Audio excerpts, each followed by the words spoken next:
webinar for the CSR.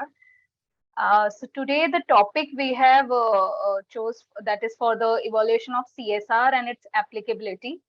So today we are going to discuss about how CSR started and what was the picture behind before the CSR was become the mandatory thing. And also we have as our panelist Mr. Sharad Bhargava, who is working in the NGO domain, and he will be telling us about the what NGO should focus on when they are choosing the projects, or when they are raising the funds from the particular corporates. Sudhakar sir, you can start. Yeah. Okay. Good evening, participants. In fact, this is the first of the webinar, my first webinar in the series of webinars which we are proposing to hold on a very important topic, that is corporate social responsibility. As you all know that Companies Act 2013 for the first time has mandated the corporates have to spend 2% of their average previous 3 years profits for the purpose of corporate social responsibility. And initially, we all have taken that this particular section was like explain or comply. That means if we are not able to spend the money, we can report it in the board's report why we could not do that. And several companies have year after year, they were just reporting in the board's report, they were not spending the money as such. In fact, Ministry of Corporate Affairs have noticed this, and they were a bit upset about the whole thing, and they have started sending show cause notices. We all have received that. Whether you are obligated to spend the CSR money or not, if you are obligated, have you spent? If you have spent, the details of that you have to give, something like that. In 2016, 17, I think 17, if I am not wrong, 17, 18, we all have received that. At the same point of time, Companies Amendment Act 2019, in fact, has triggered even the penal provisions, the criminal penal provisions, that in case of any kind of non-compliances, maybe the directors would have also been arrested. Then after that, subsequently in the Companies Amendment Act 2020, those penal provisions have been withdrawn. But the entire episode has given us a message that corporate social responsibility is a very important aspect. And all the corporates have to take up this particular compliance with utmost respect, and have to, and at the same point of time, effective 22nd January 2021, the entire rules have been rehashed. New penal provisions have been provided with if the corporates are not spending the money. So there are a lot of nuances out there. What is the need assessment, the impact assessment, and so many things are there like that. So to understand the nuances, we at Mehta Mehta felt that let us understand this particular aspect in depth. What is exactly corporate social responsibility? Let us also understand the evolution of the aspect, and similarly what exactly we are expected to do that, and similarly whether the legal obligation or the moral obligations, how the corporates are expected to discharge. So we thought, to discuss all these aspects, we are proposing to have approximately 5 webinars on fortnightly basis. And today is the first webinar in which we are going to discuss that the overall evolution of the corporate social responsibility. As we all know that CSR is an obligation towards the nation at large. And the main difference between CSR and other things like charity and donation or philanthropic activities, they are not covered under the corporate social responsibility. Because most of the times, the businessman used to ask, especially because this particular section is applicable both to private as well as public companies. Several company secretaries used to raise this question at several forums, that my management is asking, what is new in corporate social responsibility? My family anyway is doing it for the last so many decades. We are doing the charity work, we are constructing the child trace, we are constructing these educational institutions, etc., things. But the only thing is that we as company secretaries or chartered accountants, we have to first of all understand, and we have to also able to explain to the managements that charity donation or philanthropic activity does not amount to discharge of your obligations under corporate social responsibility. What is the main reason for this? Charity or donation is being done at the whims and fancies of the person or the corporate, as and when they feel like they will do it, and as and when they feel like they will stop it.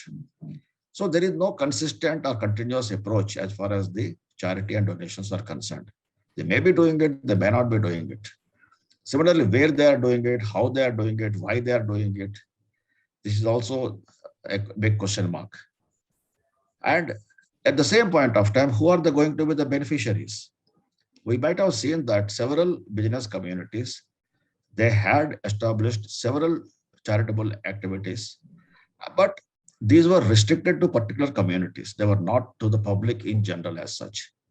That is the primary reason charity and donation is not CSR. That is the main important thing.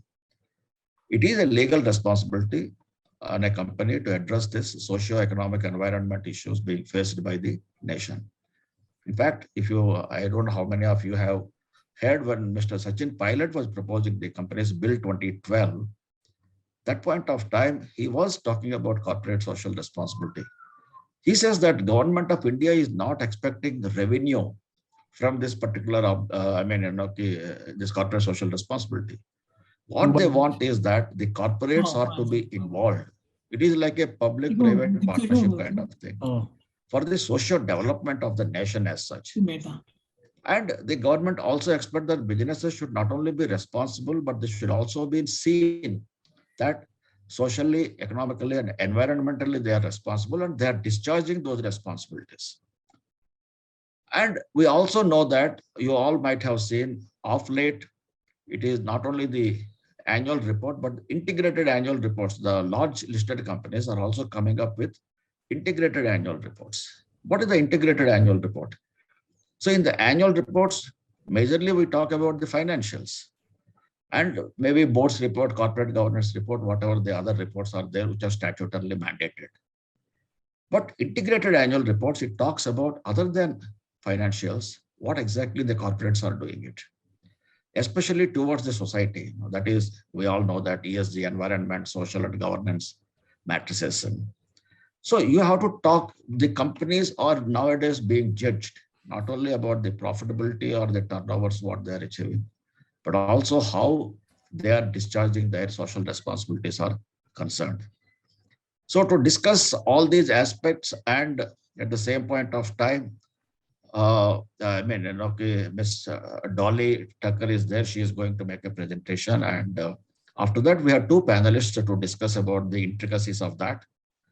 And Mr. Pradeep Kumar Parakh, who is a fellow chartered accountant and also a fellow company secretary. Mr. Pradeep Kumar is a practicing company secretary and a proprietor of BK Parakh and Associates. And he is a commerce graduate with over 34 years of experience, and he has corporate employment experience of about 32 years with reputed Indian companies like Birla Group, Paharpur Group, Ambuja Cements, and Bajaj Group, covering a wide spectrum of business interests in sectors like cement, sugar, ethanol, electrical insulators, cooling towers, so on and so forth. We have also Mr. Sharad Bhargava, who is the managing partner of Saathi Development Services. He is a finance professional with over 37 years of experience across not-for-profit and only for profit sectors. And he holds a master's degree in financial management and is a qualified company secretary also. He has worked with international and national level organizations and with the government of India. And his technical strengths include financial management, new business development, budgeting and budgetary controls, donor coordination, statutory compliance, assurance, and audits.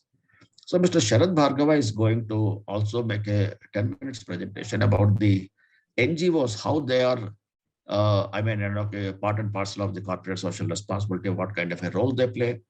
And similarly, as corporates, we have to understand that NGOs, whether in case we are appointing them to implement the CSR activities, how the due diligence has to be conducted. Maybe so many things are there.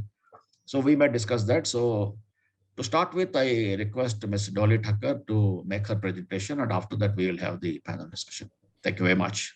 Dolly, go ahead, please. Yes, yes, sir. Thank you.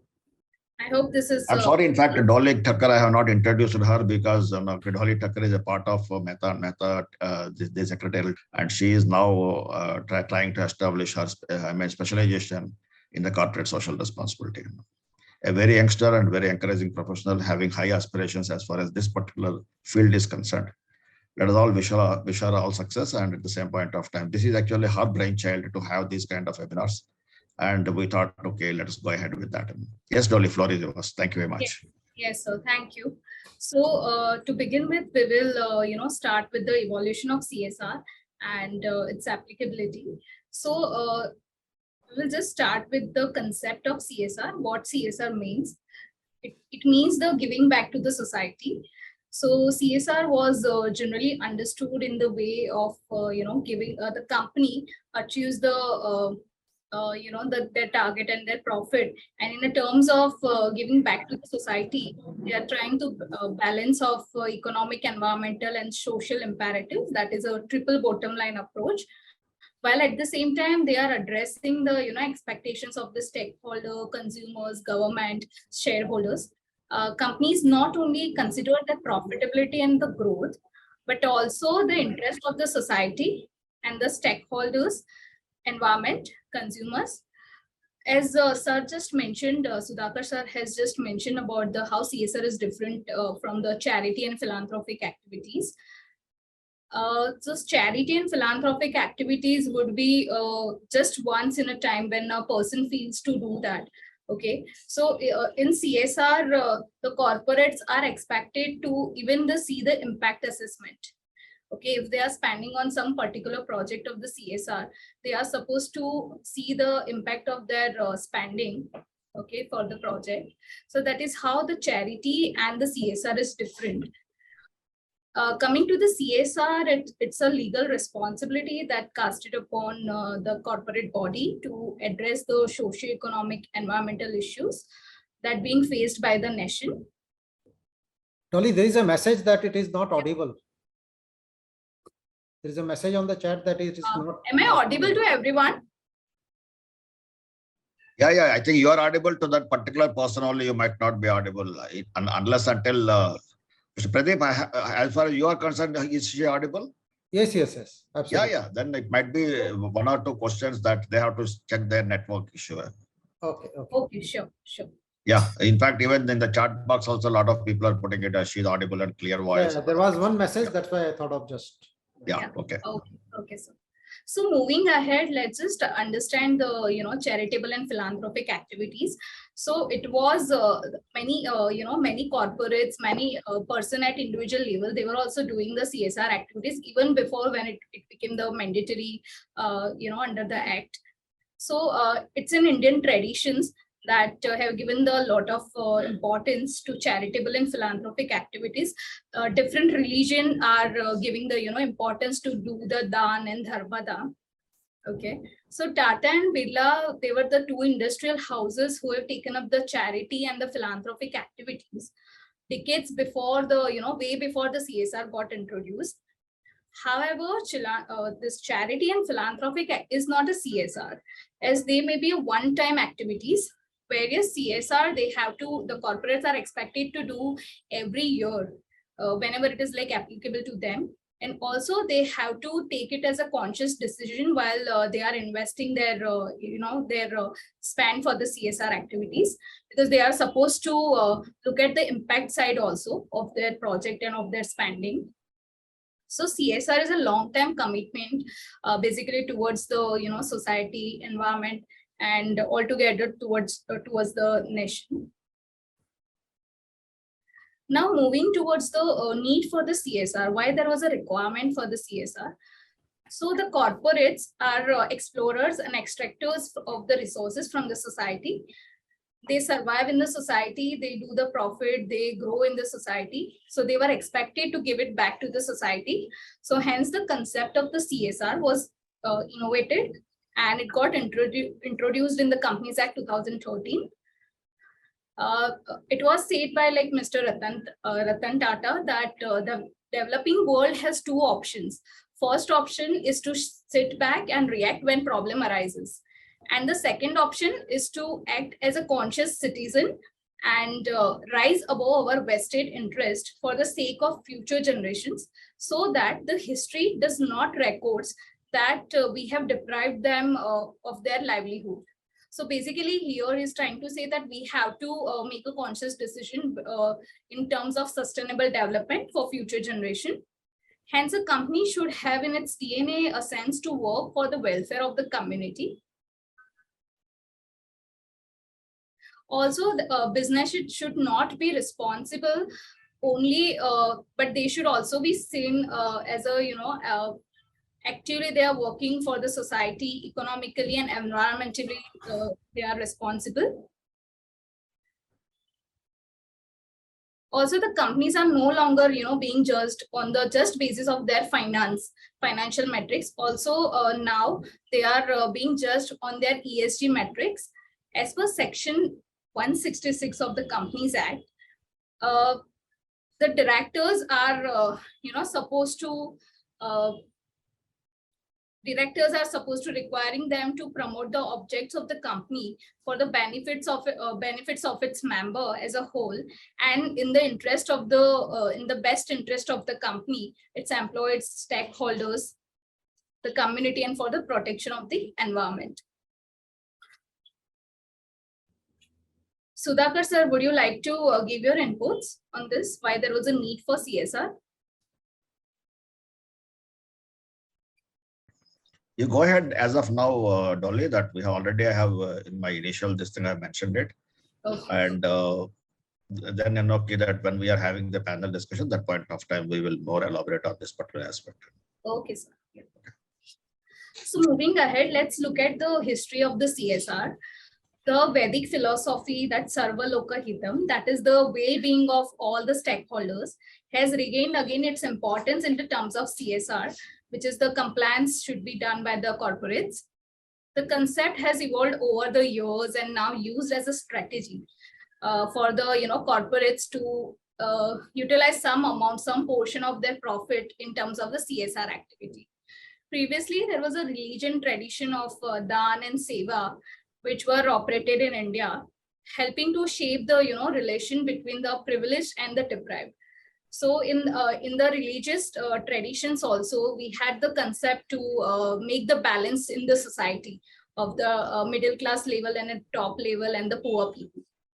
So in that terms also, we were supposed to do that Dan and Seva. At a later stage, corporate bodies started doing this activity through the trust and organization foundations controlled by their members of their business families. And as I mentioned, there was a different, in different wordings, there was a mention in the different religion to do the CSR activity at the individual level. So Kautilya emphasized ethical practices and principles and contribution to the society while conducting business activities. Hinduism is saying about the dharmada, where the manufacturer or the seller charge a specific amount from the purchaser, which was used for the charity purpose. In Islam, there is a word as a zakat, which is the one of their 5 pillars of the Islam religion, which rule that a portion of one's earning must be shared with the poor in the form of donation. Then in Sikhism, there is it was like very much similar to the Islam zakat. Sikhism, they are following the dan. Okay, so basically it's a kind of donation only. They have even the proverb saying that neki kar darya mein dal. Okay, so basically this is how CSR has its importance in the terms of religious traditions. In fact, just 1 minute, Dolly, that recently I was going through one WhatsApp message wherein it was mentioned that the grandfather was putting a small bamboo kind of hangings in front of his house wherein the grains were there, and the grandson asked the grandfather that why these hangings are there, the bamboo hangings wherein that some grains were kept in there. The grandfather explained to him, this is for the birds, because when the crop has come home, we have to have some kind of sharing with the birds also. They too have to live. So why can't we do that thing? So the grandson asked the grandfather when we were sowing the crop, that point of time, you were the person who was asking me to chase the birds, whereas now you are feeding the birds. Why it is so? So that point of time, the answer what he has given was, when you were sowing the seed and the crop was yet to come, that time if you allow the birds to come, then they will spoil the crop. The crop would not have come. Now the crop has come, and we all are going to enjoy the crop at the same point of time. Along with us, even the birds too have to have their share of this thing. So this is a kind of culture what we have in our country since ages. But the only thing was, as I was mentioning, that some people were doing, some people were not doing it. Everyone is doing in their own way. So there was no structured format was not there. So the development was not taking place. Some people think that giving food is itself is this thing. But whether you want to feed the person with the fish, or you want to going to teach the person how to catch that fish, there that this thing is there. So when the skill sets we are going to teach, that is going to be a CSR dischargement. Whereas the other one, if you are giving the fish and feeding the person, it may be a kind of a charity only. That is the difference between the two. Yeah, go ahead, Dolly. Yes, sir. Yeah. So coming to the evolution of CSR, the concept, as we have already seen, the concept of the CSR was already there were many corporates were doing at their individual level, and there were many individuals who are doing as a religious tradition. Okay, so it was there from very beginning in India. And Mahatma Gandhi also had the philosophy of trusteeship, where he was saying that the corporates, he was believing in the trusteeship model, whereby the wealth one creates has to be plugged back into the society. Okay, and companies like Tata and Birla, they have also started, the CSR activities. They were doing the many causes for the society in terms of environment as well. Way back, they've started in even before like 2014. And yeah.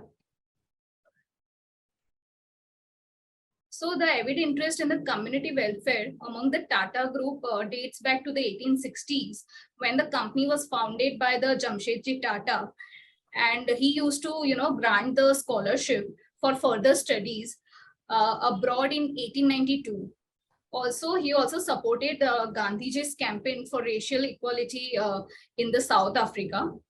And also they have given the country its first science center and atomic research center. So they are doing, they were doing, for the nation, for the society, way before then, before the CSR became the mandatory thing in India. So how we have, transition has taken place towards the CSR. So CSR in India has evolved through different phases like community engagement, social responsible production, and socially responsible employee relations. So we, our corporates has taken a shift from the profit to philanthropy, to strategic giving, to community partnership and investment. And now we are moving towards the sustainability. Even in 2015, there was a high-level committee, which was again headed by Mr. Shri Anil Baijal, who suggested some measures to, monitor the progress of implementation of CSR policies. And this is the committee's observations, where majority they have observed that India is, attaining the status, and now it is becoming the growing economies. And now officially, India is a $2 trillion economy in 2014 and 15. But now again, India is a home to 1/3 of world's poor, those who lives on a less than $1.25 per day. In this context, the importance of inclusive growth is widely reorganized as an essential part of India's quest for the development and making it a developing economy. So in line with this national endeavor, CSR was conceived as an instrument for integrating social, environmental, and human development concerns in the entire value chain of corporate business. Also in 2009, MCA has introduced the voluntary guidelines on corporate social responsibility. So basically national again, in 2011 also they have come up with the national voluntary guidelines on social, environmental, and economic responsibility of business.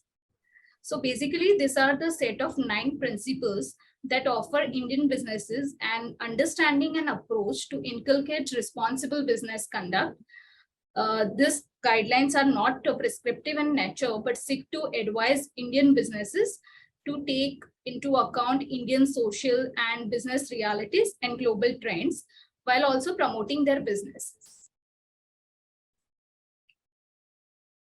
So here are the 9 principles of voluntary guidelines, where the first principle was about conduct and govern with ethics, transparency, and accountability. Then another principle was about provide goods and services that are safe, contribute to sustainability throughout their life cycle, promote the well-being of all the employees. Then fourth was focusing on all the stakeholders, especially those who are disadvantaged, vulnerable, and marginalized. Respect and promote the human rights. Another principle was focusing on the efforts to restore the environment. Then be responsible while influencing the public and regulatory policy. Support inclusive growth and equitable development. Engage with and provide value to the customers and consumers in a responsible manner. So this all 9 principles were basically based on the employees, stakeholders, human right, talking about the environmental issue and taking care of the environment by the corporates. In fact, Dolly, if we say that these 9 principles, which are voluntary in nature, but actually, if we have to really understand the concept of CSR or the concept of ESG, we have to understand these 9 principles very well. Yes. This talks about how the business is to be conducted. Okay, that is ethics, transparency, and accountability. Then about the goods, what you are going to supply, or the services, what you are going to render. That should be not only of the quality, they are not talking about the mere quality. They said that the safe contribute to the sustainability. And similarly, well-being of the employees, responsibility to the stakeholders, not only to the shareholders, and also talking about protection and promotion of human rights and restoration of environment, responsible to the influencing public and regulatory policies, and support the inclusive growth and equitable development of the country, and provide value to the customers and consumers. So if we understand each and every aspect of this, which of course for listed companies, we have a business responsibility report, which we were actually commenting how the company was complying with all these 9 principles, which now it is going to be business responsibility and sustainability report from this year onwards, BRSR it is going to be. So understanding this is very important. So my request to all the participants is that if you have already gone through these 9 principles, which were there, in fact, 2011, I think this has initially. So please give a study to this thing so that you will be able to appreciate what exactly is the CSR and the ESG the regulator is expecting us to comply with. Yeah, go ahead. Yes. Absolutely, Sudhakar. Basically, say this voluntary guidelines and 9 principles are important not only from CSR perspective, but overall business perspective, whether a company is falling under CSR obligation or not. These principles are very much essential for them to be embedded in their business practices. Because everything like corporate governance practice and these principles go hand in hand. Yes, even this is in it is like quite relatable with the SDG goals also for the ESG. So moving onwards, this national just 1 minute, Dolly. Sharad, would you like to comment about this non-voluntary guidelines of the CSR, because you dealt with very great in depth as far as CSR is concerned. Sharad, you are on mute. Please unmute yourself. Okay, my point is that, thank you, Sudhakar ji. My point is that these guidelines actually give the real teeth to the, CSR concept as such. Basically, it talks about the entire culture of that organization. So that's something that I'm going to cover in my presentation. Excellent. Go ahead, Dolly. Yeah. So moving onwards, this national voluntary guidelines, it is like much wider in the scope than the CSR provisions and the guiding principles for corporates. So now for the CSR, companies are not supposed to only show what they are doing, but about their profit, but they are also supposed to show how companies are making the profit. There are like comprehensive set of policies, practices, and programs integrated throughout the business processes and decision-making processes supported by the top management. And CSR concept got introduced in companies like 2013. And then in section 135 with the CSR rules and the schedule 7, it became the mandatory for the corporates to spend 2% of their last 3-year average net profit they have to spend on the CSR activities.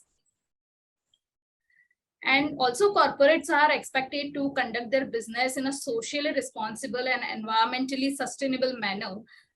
Till 2021, there was a concept where corporates, if they are not spending their CSR amount in that particular year, they had to give the explanation in their annual report.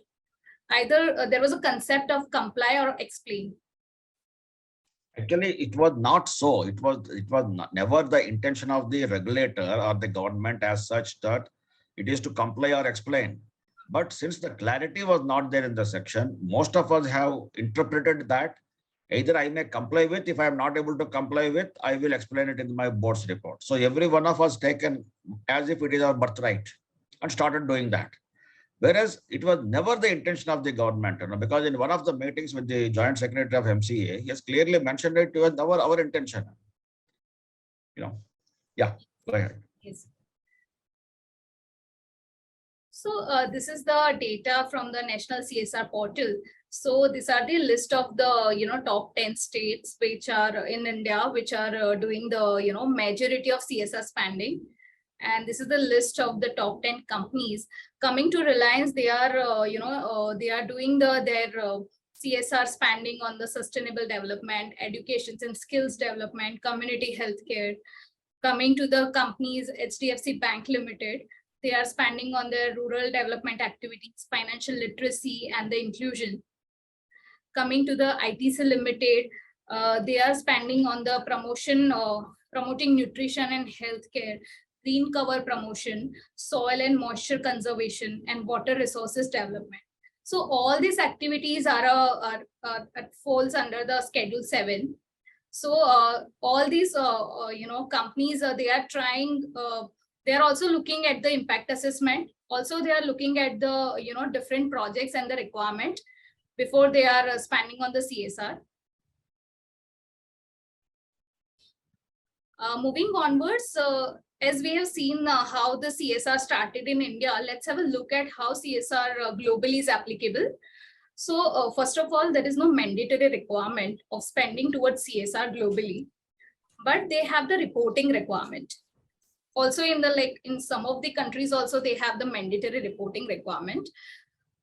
Coming to globally, business houses are expected to carry out its activities responsibly, so that it should not harm the environment or the society at large. There is no difference between the CSR and the CSR spending. Okay, whereas most of the countries practice CSR but not spending. So basically, they are supposed to look at their processes, look at their production, which should not harm the environment and the society at large, but they are not mandatorily committed to spend on the CSR activities. So in USA, they have the economic and business affairs, which serves as a source of guidance for companies for developing their CSR policies. In Europe, CSR strategy built upon principles of United Global Compact. Then there is a ISO 26000 guidance standard on social responsibility and OECD guidelines for multinational enterprises adopted. In UK, CSR is a part of their corporate governance report. And they are supposed to make the disclosures to be made in business review. So this is how the CSR is globally is applicable in different countries like USA, Europe, and the UK. but in none of the country it is like a mandatory spend for the CSR. As we have just seen in Europe, they are following the ISO 26000 standard. So these are the 7 core subjects of social responsibilities. Again, it is including the human rights, labor practices, environment, fair operating practices, consumer issues, community involvement and development. Sudhakar sir, would you like to add any inputs, or Sharad sir? No, as of now, go ahead, Dolly. There is nothing as such. Go ahead, Dolly. Yeah. So now let's look at the statutory recognition. So in Companies Act 2013, the CSR concept got introduced by Section 135. And also, along with Section 135, MCA has issued this company's CSR policy rules 2014 and Schedule 7. So CSR will be applicable if in immediately preceding year, immediately preceding financial year. Dolly, why can't you do one thing? As we have discussed that we are going to talk about the evolution of CSR. We are not going to talk about the legal provisions in this particular webinar. So let us skip the legal aspects are concerned. So that actually I want to give a good amount of time to Mr. Sharad also. So that he will, because he is a CSR practitioner, we want to see the other side also. So wherever the legal provisions are there, that we will discuss in the next webinar. So skip out that thing. Okay. Okay, sir. So like I'm just giving the overview about the applicability and the formation of CSR committee. Okay, so every company to which this CSR provisions are applicable, they have to constitute the CSR committee. Now, if their CSR spend for the does not exceed of 50 lakhs in a particular financial year, they are not supposed to constitute the CSR committee. As I told you, mentioned earlier, that they have to spend at least 2% of their average net profit of the company made during 3 immediately preceding financial years as in their CSR obligation. Also, the board is supposed to mention in the CSR policy the activities they are undertaking for the CSR spend as specified in the Schedule 7. And these are the overview about the compliances the corporates are supposed to, comply with the Section 135. They have to constitute the CSR committee. They are supposed to draft the CSR policy. They have to mention their CSR policy annexed to CSR report in their annual report. They have to give the CFO certification. Also, they are supposed to file the form CSR2. They have to, look at the penalty also in case of the non-compliances. Also, if they have the website, they have to disclose about their CSR policy, about their CSR activities on their website.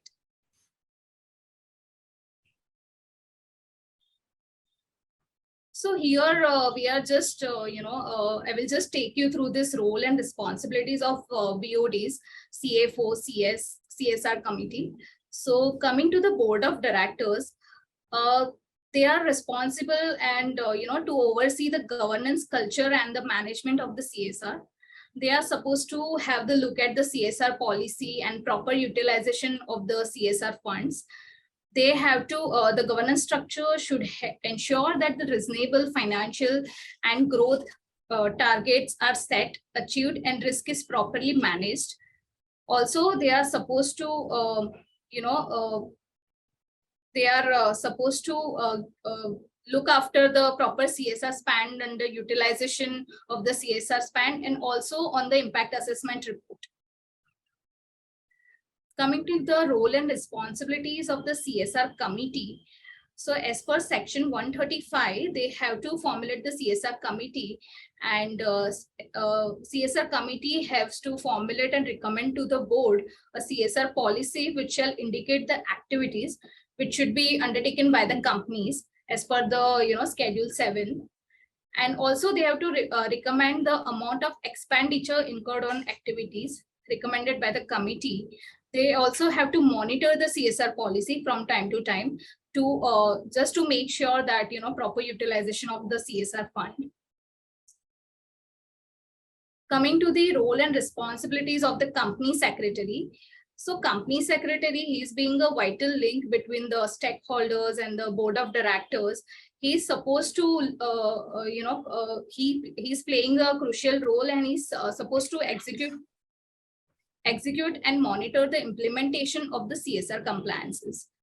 So in the coming to the compliances, he's supposed to look after the formation of CSR committee, prepare the CSR policy, file the form within the timeline, ensuring the proper utilization of CSR fund, transfer the unspent amount, and prepare the CSR report. So in the 2021 amendment, the CFOs, they are supposed to, give the certificate on the CSR spent by the company. So now the CFOs are getting involved in the management, measurement, and reporting of CSR activities. And as they have to give the certification on the CSR spend, it is very crucial, role and the duty of the CFO to make proper utilization of the funds for CSR projects. So now I would like to ask Mr. Sharad Bhargava sir to make us understand what NGOs need to know about the CSR law. Sharad sir, please. Thank you very much, Dolly.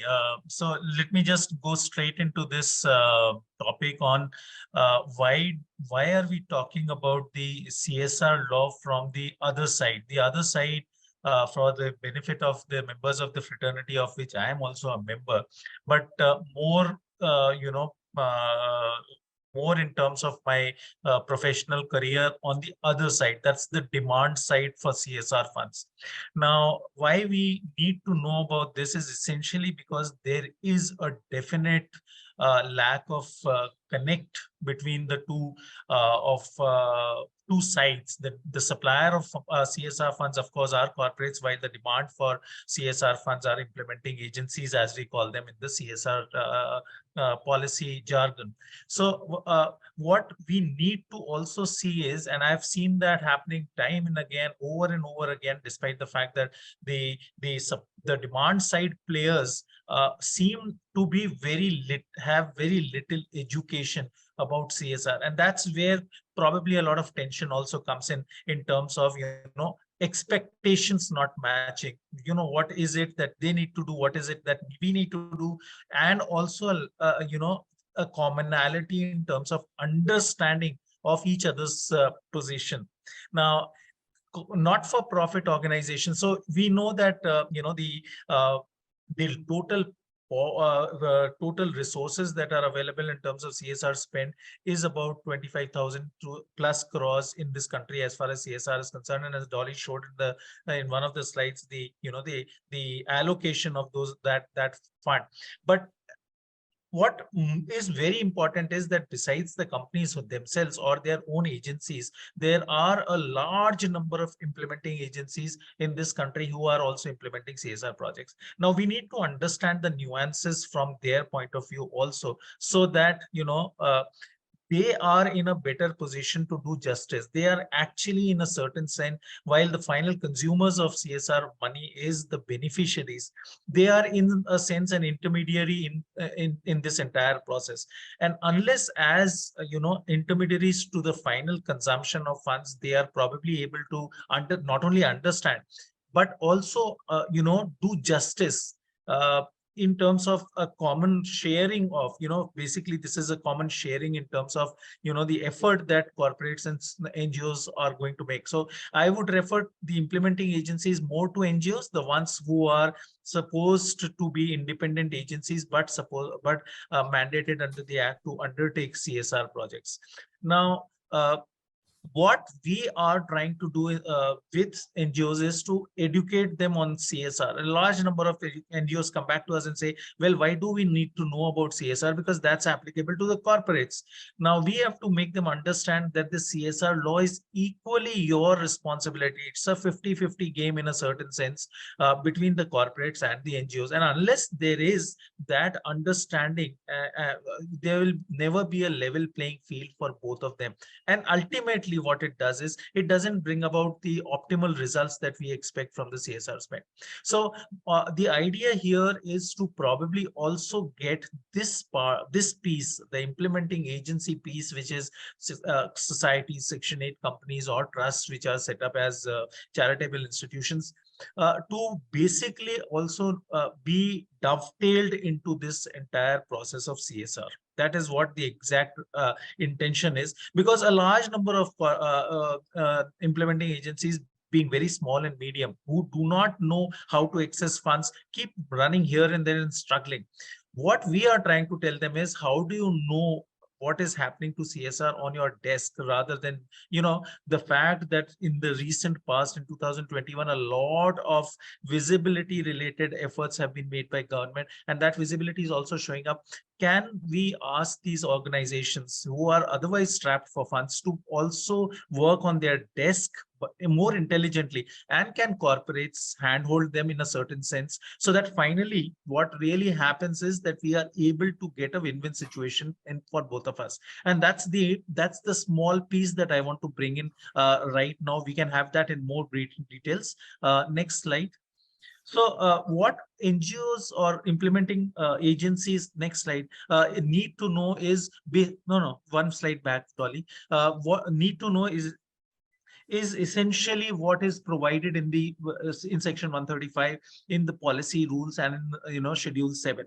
Now what that does is that if there's a fair bit of understanding on what is the CSR policy, does that CSR policy actually look attractive to me in terms of local area preference, in terms of the the schedule 7 activities which are probably listed by that corporate, how do I kind of have a good matchmaking probability with that corporate? Now unless we have that kind of synergy that can come in with all the information now available on the web, that is something that may be not only very cost effective, but also ensure that the final selection of projects, implementing agencies echo with what is the intent of these corporates. And that is why the gelling is so much important. Similarly, if you were to talk about, organizations need to have that education in terms of what are the various kinds of projects. I have seen organizations coming up with 6 years projects, 7 years projects to corporates, and getting frustrated, embarrassed at times. They are equal, I consider them equal partners in this CSR growth story. And we know this for sure, that for implementing agencies who are grassroots in nature, this probably CSR is the only saving now in this country, given the fact that other sources of funds, be it foreign CRA funds or other sources, are drying up. CSR, probably looking at a 40,000 kitty in the next couple of years, is going to be the only savior for this kind of organizations to be, rooted to the ground, but also being able to deliver to the end beneficiary. So we need these organizations also to understand what are the kinds of projects that are, that they can make, conceive, propose to you with little kind of competence and expertise, but they can be created. Similarly, what is it that they need to be mindful of in terms of timely completion of projects? What happens if they keep retaining the monies that will actually not reach the community? Because the way the law now is also to be explained to them in terms of the urgency of the spend. That is something that we need to also look at. Similar is the case in terms of these organizations coming, next slide.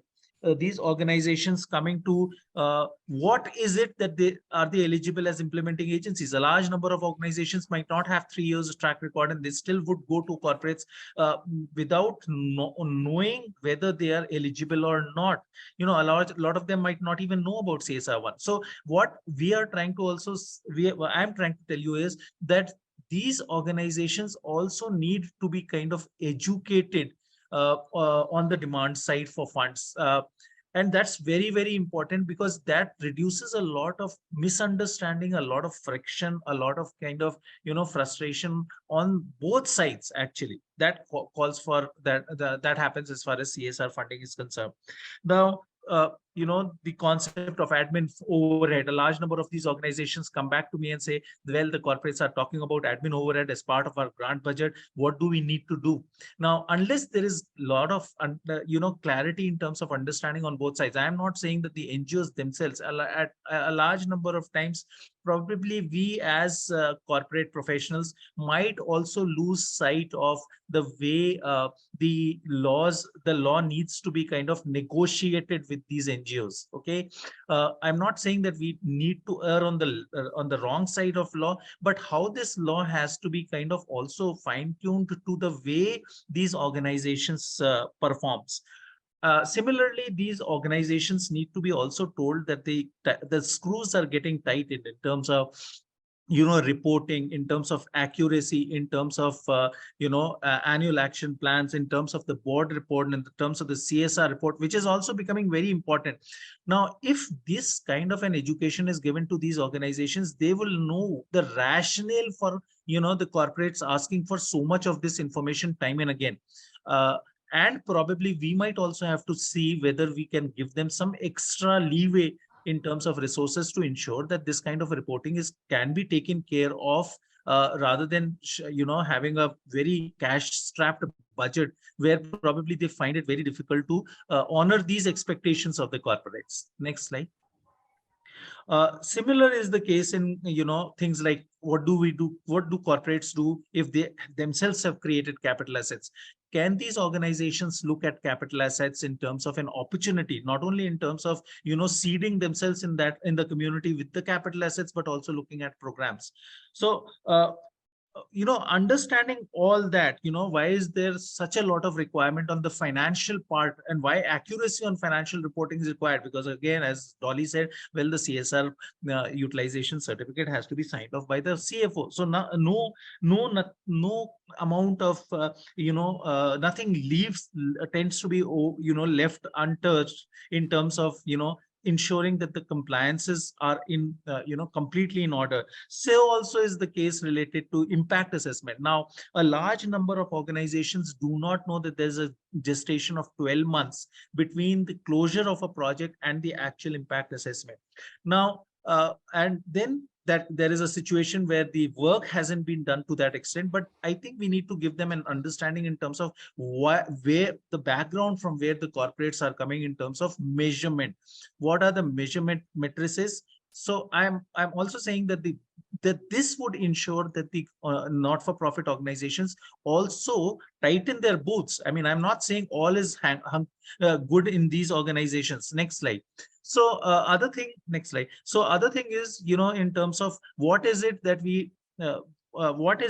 probably we can, help these organizations with in terms of, best practices. For instance, the ICAI has the advisory on the UC format. Now, if the UC format I've seen, we have introduced that, and the UC format being a very standard format, year on year ensures that there's no inconsistency in terms of, the reporting. Can we promote this particular format, which can be all across? Because a lot of these organizations say, well, we have 7 donors or 10 CSR donors. Each donor is asking for different types of reporting formats, and those reporting formats change year on year, which means that every time the number game actually becomes a very major problem. So also, can we get them some kind of resources where they can go to try to understand how to kind of meet up to the expectations in terms of quality? Can we provide them with education on the CSR CSR activities in the longer term per se? That handholding will give us very, very rich dividends in years to come. The final point that I want to make here is, we need to understand the position or the status of the not-for-profit sector, basically the implementing agencies, and our expectations. Now, I have seen a large number of corporates who work on, of course, the PO-based, on the contract-based system, and would tell these organizations, this is it, that is about all. Now, we need to understand the the legal status of these charitable organizations created under 12 AB, and of course the section 11 to 13 of the Income Tax Act, which governs, which is the code of taxation, which governs their charitable, benefits. The moment we get them around to contracts, commercial nature, GST, TDS, they actually are by their own action, because they have been prompted by us to do this. At the end of the day, finally they are all struggling for funds, so they would do it. But if, as company secretaries, as corporate professionals, we were to know what are the boundaries of these organizations as charitable organizations, failing which they may lose their charitable status. So the existential risk in terms of understanding all that is also very, very great. I keep teaching them about income tax law and telling them how commercial and charitable are different. But I do see a lot of, direction based contracting that happens under CSR, which I think the corporate professionals also need to be mindful of. Now, that will ensure that the expectations, that will ensure that kind of, the level playing field, that will ensure the healthy interface between both these sides. Now, how do we do it is something that we might want to do it, what we might want to look at and probably consider in the next couple of webinars that I've only touched at the very tip of the iceberg, but there is this kind of, if we were to make the CSR efficiency, effectiveness in terms of the impact on a longer term basis, I think we will need to touch base on all these points, and not only touch base, but also address them jointly, if we were to be able to kind of ensure that kind of support that is made available to them. That's broadly what I wanted to convey to my fellow professionals, of which I am also a member. But definitely there is a lot of I would say a lot of uncertainty on the side of the implementing agencies, which we are trying to also address through education. But I think the corporates could also do their bit along with their, responding to the CSR spend obligation. That's it. I can take questions if there are any then. Thank you.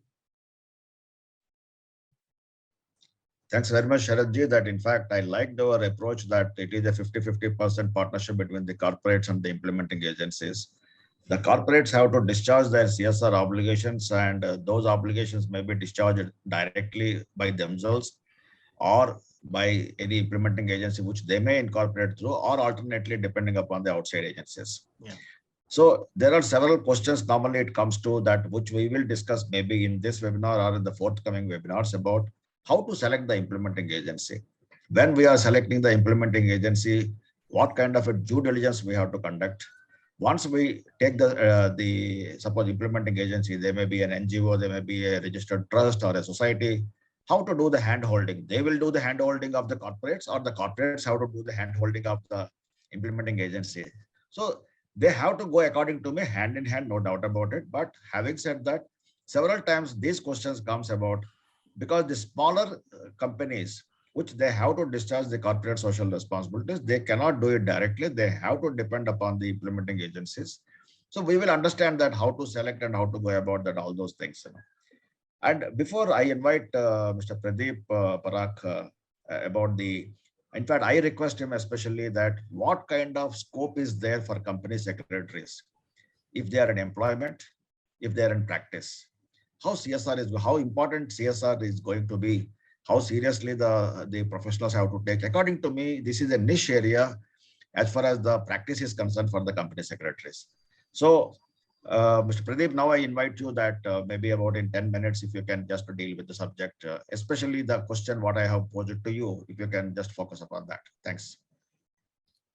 Thank you, Mr. Sudhakar. I fully agree what Mr. Sharad had conveyed during his presentation, that CSR, when particularly the corporates are engaging the implementing agencies, that completion of that activity, as has been selected by a CSR under its policy and annual action plan, will have to be a joint responsibility of corporate and the NGO. So corporate is primarily a provider of funds, and the actual groundwork activities are being carried out by NGO, and they are considered as a specialist in carrying out the activities. But the corporate, apart from just providing fund, they have to continuously keep a system of tracking, monitoring, as it has been mandated in the law. We have seen in our like that all these NGOs who lack many resources like quality manpower, and due to their non-profit status, and since they are not able to basically offer the type of remuneration packages as a corporate can offer, so there is always a need to build up capacity of those NGOs in case they want to undertake this responsibility of being an implementing agency, because ultimately the corporates, to fulfill their legal obligations of tracking, monitoring, reporting, and maybe fulfilling the obligation of CSR spend, will in turn be dependent on these NGOs to whom they will provide the funds. So the NGOs will have to develop their systems of maybe ramping up the administration, the record keeping, and maybe providing a timely report in terms of supporting of the expenses which they have incurred out of the CSR funds they have received from the corporate in a structured manner.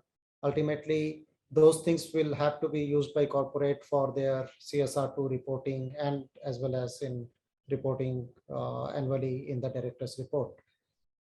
So as we all know, the concept of CSR is not new. It has been going in through ages immemorial. Socially, the inherent desire of a person who has reached a status, who have been a resourceful person to help out others, is embedded in the human. However, the term CSR was officially came into existence sometime in 1953. It is as back as in 1953, where first time an American author, Howard Bowen, he first time has used this word in his publication, Social Responsibilities of the Businessman. And since then, this has been being practiced off and on globally by various countries in some form or other. And India was the first country to give it a legal shape and angle. So since CSR ultimately will help corporates to display that the business practices which they are carrying out are not only causing negative impact on the environment, although some of the businesses may have to carry out, like for example, the cement company, they have to mine limestone, and which certainly will cause some sort of deforestation and maybe digging of land. Similarly, the thermal power company will have to use coal, and it may cause some sort of environmental disbalances. So ultimately, you cannot think of a situation where these businesses can stop because they are causing some sort of disturbance to environment. But how to restore by way of putting their CSR funds in such maybe impactful manner, wherein they can bridge the gap and reduce the negative impact which might have been caused because of the business requirements. In terms of developing and handholding of the NGOs for understanding what are the legal requirements, what are the administrative streamlining they have to carry out. We all financials, maybe finance professionals or CS professionals or anybody in the corporate side or practicing side, they can basically play a big part in terms of, like Sharadji has been had just said that he has been communicating to those NGOs about what income tax implications are there, and how they need to differentiate between charitable status and commercial status of activities.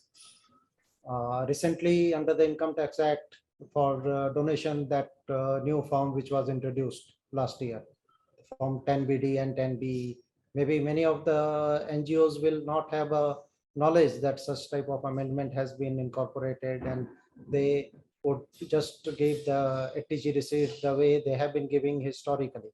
So to that extent, maybe the practicing professional in and around their geographical area, they can find out which NGOs are operating, and maybe like helping out those NGOs by way of a donation, they can help out by knowledge sharing, extending whatever type of support, whether required to fulfill them, reporting formats of CSR, which in turn they can maybe effectively pass it on to corporates, or to basically prepare and keep proper recording, proper accounting from income tax angle. All this maybe, I would say maybe each professional, if they can adopt some 2, 3, 4 NGOs, smaller NGOs in and around their area of practice, where they are geographically located, I think some total of that can work wonders. Yeah, I think it is very well. In fact, you have mentioned about the PCS, the scope of practice there. In fact, as we know that spending CSR is the responsibility and a corporate obligation on the corporates. And if you see the way the rules have been framed, it is the responsibility of the CSR committee as well as of the CSR, the board as a whole also. As far as the monitoring is concerned, about the activity selection is concerned, about the execution is concerned, supervision, and ultimately at the end of the day, they have to ensure that whatever the legal obligations are there, they have to be discharged. Yes, no doubt about it, board can delegate it, but at the end of the day, board is responsible for the entire gamut of CSR compliances. Any responsibility of the board, according to me, is the responsibility of the company secretary. Similarly, this CSR committee is also a committee of the board of directors. So the responsibilities and accountabilities of the committee or the responsibilities and accountabilities of the company secretary who is there with that corporate. So it is no doubt about it, the company secretary should have a thorough knowledge about the provisions, not only of the legalities, but also of the practicalities. He should know that how to select the implementing agency. He should know that how to select the CSR activities, what are the ongoing projects, because he may have to do the hand holding as far as the board is concerned. According to me, he is the guide philosopher, and always I used to say that virtually he is the charioteer of the board is concerned. Especially in case of CSR, it is nothing less than that. And I always quote one, this thing, Peter Drucker's standard quote that board means, okay, anyone can delegate the responsibility, but they cannot abdicate the responsibility. Same is the case here also, that at the end of the day, it is the board which is accountable. Where the board is accountable, obviously the company secretaries. As Mr. Pradeep has rightly mentioned, when we are in practice, if anybody obviously the clients, especially the people who are in practice, they are again the people who have to guide their clients as far as the CSR obligations are concerned. And the small businessmen, they may not be even knowing how to take up the CSR activity. And they may not be in a position to take up directly. So they have to depend upon the implementing agency, and they may ask the company secretary only, why can't you suggest? That's what Mr. Pradeep has mentioned, that you have to have a kind of networking with the NGOs are concerned, so that which NGO is doing what kind of a job, because at the end of the day, when you are suggesting somebody, it is your responsibility.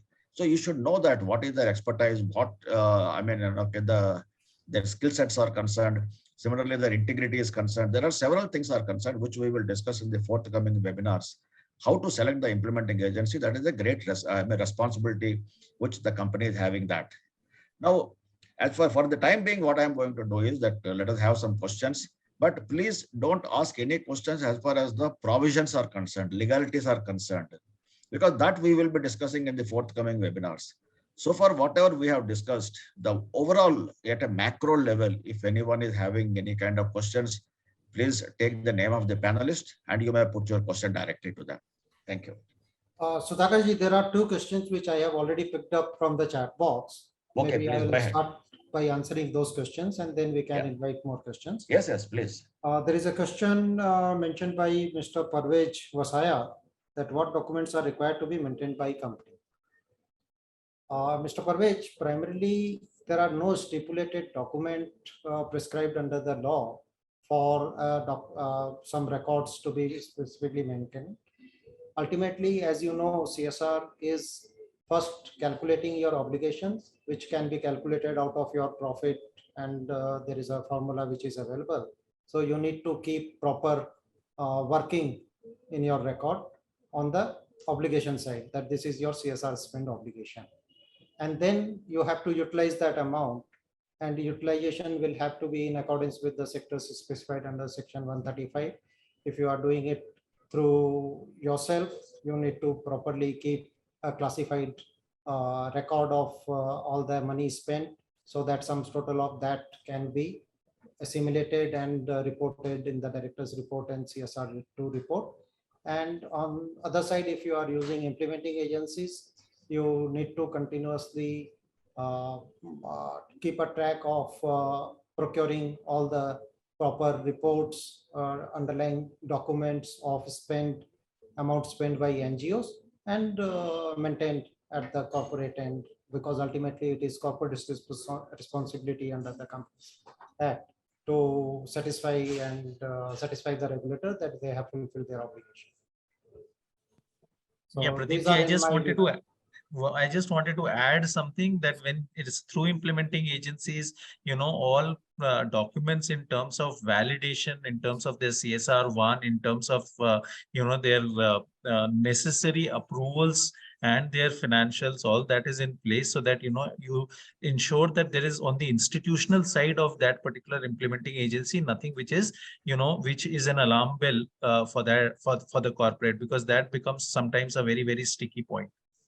Absolutely. That's a part of due diligence exercise before the corporate goes and selects the NGO to be their implementing partner. Yeah, That and is concurrently. the starting point, which they of course have to be. Sir, I would just like to do some addition in that point.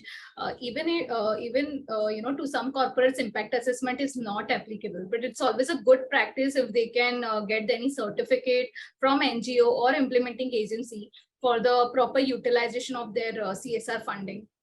Sorry, Yes. sorry, Dolly, can you come again with your question? I missed out what exactly. Yeah, I just wanted to add into that. By saying that even if to some of the corporates to whom this impact assessment is not applicable, okay, but even if they are getting the certification or from NGO or their implementing agency, so certification will be about the proper utilization of their CSR fund. Okay, so it's a good corporate practice for on the corporate side to have that certification documentation for their CSR funds. Not only on the corporate side, but it is more to do with ensuring that the implementing agencies are doing their job properly and they are responsible. I think the impact assessment is a game changer as far as CSR is concerned in terms of program delivery. Yes, so completely. And the second question was from one Sandhya Kakumani, who have asked that are there any organization right now which do the matchmaking, finding corporates who can fund the requirement of NGOs? So can I? Yeah, please. There, I don't think there are any. In fact, the central government and some of the state governments are trying to create those the CSR exchange. Of course, recently the national CSR exchange was launched by government, and also some states have their own kind of CSR exchanges or portals where they are trying to bring on in a seamless manner, in an online manner, actually, both the demand and supply side of the CSR funds on the same application or platform, but it is very patchy work actually it's never given that kind of importance. And when it comes to government doing it, it somehow or the other falls on the wayside. So I think there are no very specific organizations, but definitely a lot of work in progress in terms of, can we have an online platform where the matchmaking is not only honest, but is also very, very transparent and responsible. Yeah, Mr. Sharad, I would like to add here, because the question specifically had asked that are there any organization right now which do matchmaking, finding corporates who can fund.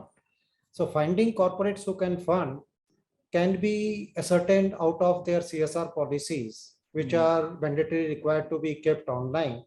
But there is no single platform, to my knowledge, which keeps a total list of such corporates who have their policy in which sector that wise. But on the other side, like vice versa, like which NGO are having which type of projects, and if corporates wants to select those NGOs based on the geographical location criteria or sector criteria or value criteria, I personally have thought of before leaving my corporate career. In middle of 2019, I thought of maybe starting such type of a venture with few of my friends. So we have launched in early 2020 a platform named True CSR. The portal address is www.truecsr.in, wherein prime objective was to help NGOs to upload their project, showcase their project on the platform based on various SDG criteria and Schedule 7 criteria.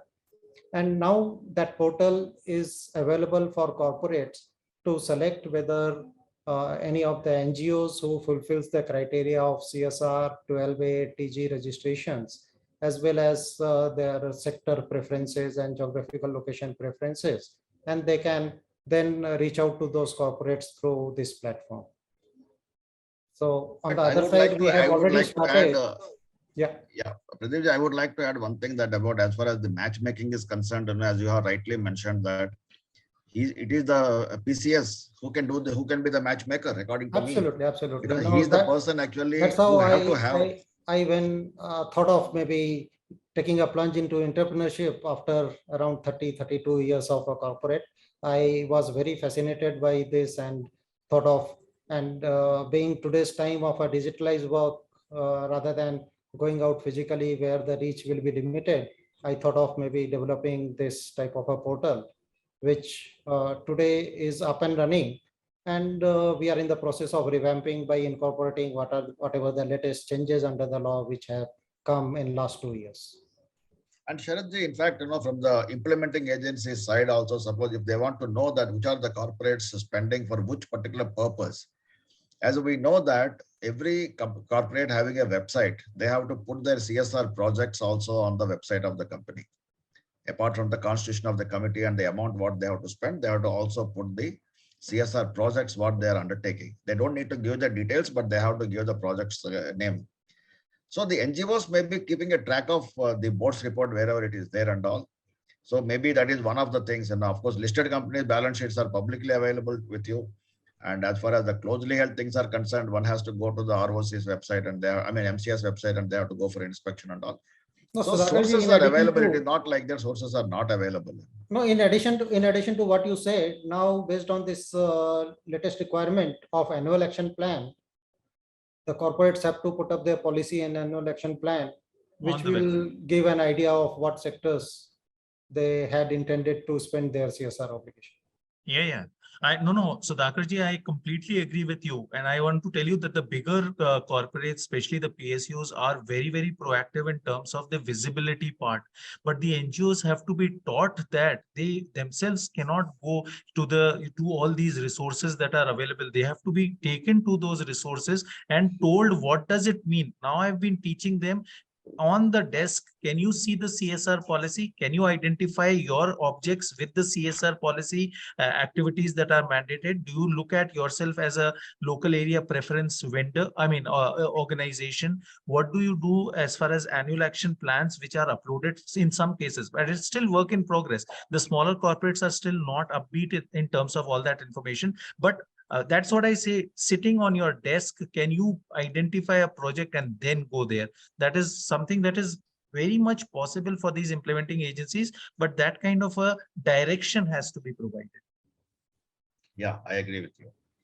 In fact, the remaining two questions are, one is about the impact assessment and the second one is about the NGOs further delegating the job. This we will discuss in the forthcoming webinars. But however, having said that, in case you are taking the impact assessment on a voluntary basis, you will not be able to assign that cost to the project cost. This is what I can say you, but we will discuss in detail when that impact assessment we are taking up.